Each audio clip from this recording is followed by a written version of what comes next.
Dhaka medical college হাসপাতালে চিকিৎসকদের উপর হামলার ঘটনায় জড়িত সঞ্জয় পাল জয়কে গাইবান্ধা থেকে গ্রেফতার করেছে পুলিশ, নিশ্চিত করেছেন জেলার পুলিশ সুপার কামার হোসেন। মেডিকেলে হামলার ঘটনায় যে মামলা হয়েছে সেটিতে সঞ্জয়কে গ্রেফতার দেখানো হয়েছে, তার বিরুদ্ধে আইনানুগ ব্যবস্থা নেওয়া হচ্ছে বলেও জানিয়েছেন police super. Dhaka medical college হাসপাতালের ডাক্তারদের হামলার ঘটনায় সঞ্জয় পাল নামে একজন আসামিকে আমরা অন্ত ভোররাতে গাইবান্ধা শহর থেকে গ্রেফতার করতে সক্ষম হয়েছি।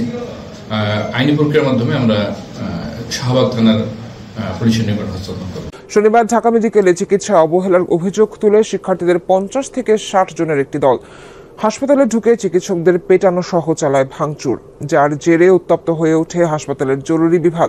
হাসপাতাল কর্তৃপক্ষ নিরাপত্তা দিতে না পারায় 24 ঘন্টার আলটিমেটাম দেয় চিকিৎসকরা।